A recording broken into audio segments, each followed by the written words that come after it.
This is the Phi-Singularity Transmuter Part 7, and we left off at planetary shield lattice, and now we're jumping into the oceanic PST buoy marine restoration node.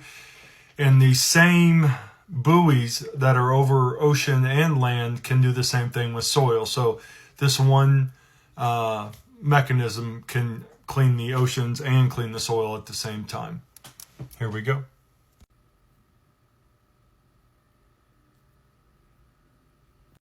The oceans are the planet's blood, circulating nutrients, regulating temperature, and breathing oxygen for every living thing. But over centuries, they've grown heavy. Pollution, oil, microplastics, acidification. Waves once made of life now carry dissonance. The oceans aren't dying, they're overloaded with untransmuted energy. And what the planet does in magma and storm, the sea now begs to do for itself. Enter the oceanic PST buoy, the marine restoration node.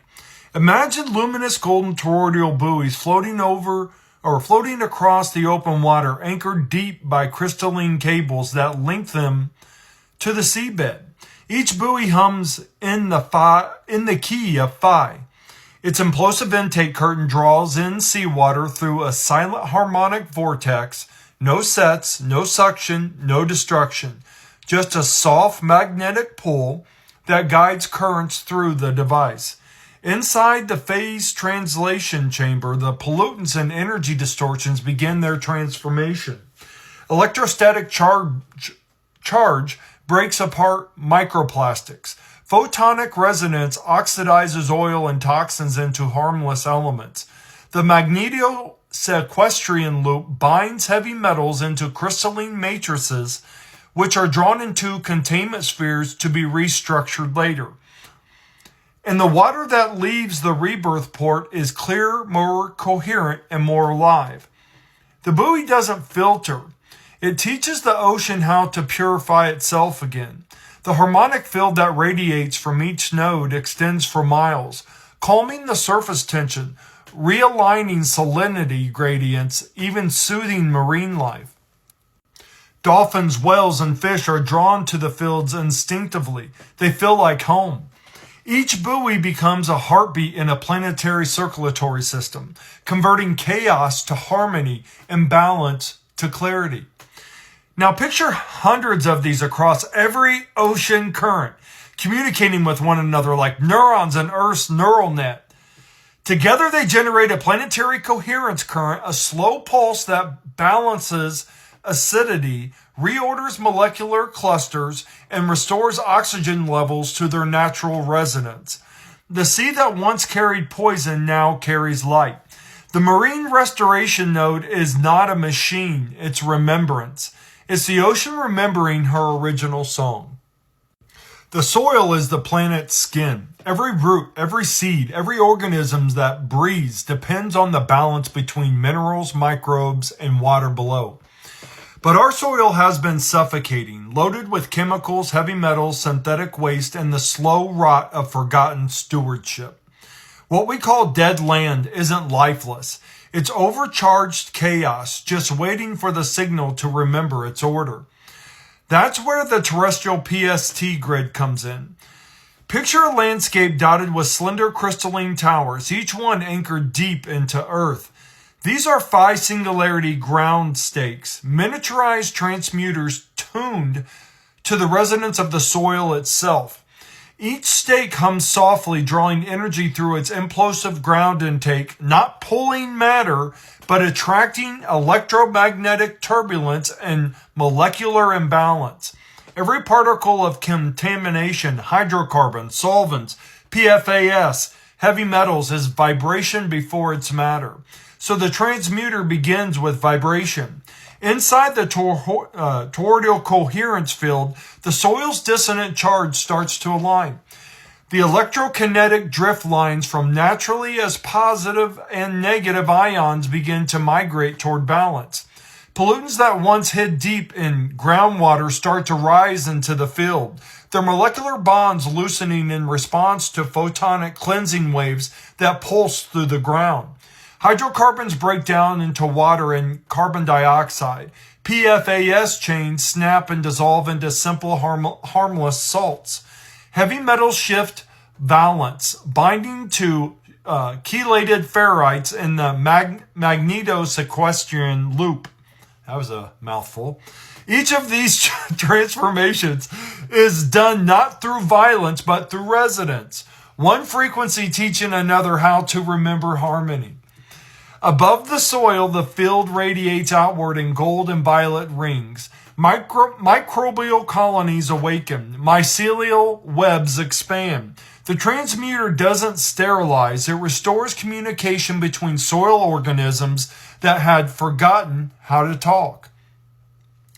Roots grow deeper. Moisture returns. You can see it in weeks. The land breathes again.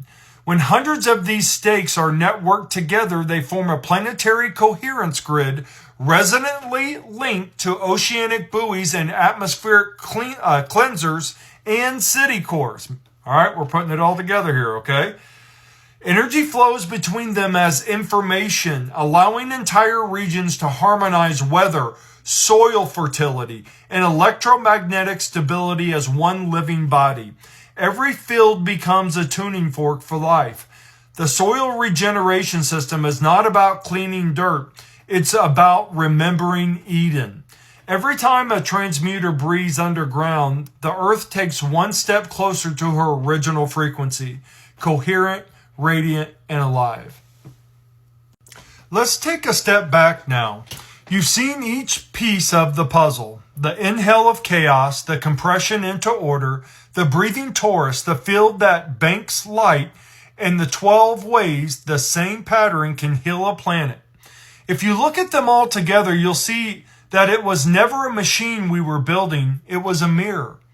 The Phi-Singularity Transmuter isn't a device, it's a principle of life. It's what the universe does every moment. Every storm that calms, every heart that heals, every atom that forms balance between proton and electron, that's transmutation. We didn't invent this, we just remembered how to cooperate with it. We finally learned the one law the cosmos keeps whispering: nothing is lost, only waiting to be harmonized. When I first realized that lava was crystallized sap, that storms were electromagnetic breath, that even conflict between people was a kind of dissonant current, I understood that all of it could be sung back into order. You don't stop chaos by resisting it.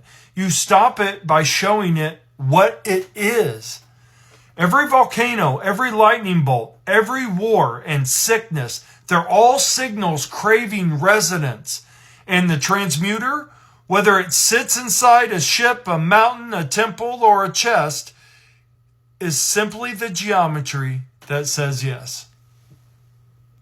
Each image isn't a fantasy. It's a translation of the same geometry scaled to a new domain. Because the physics of peace are the same everywhere. Phi is the key, and coherence is the door.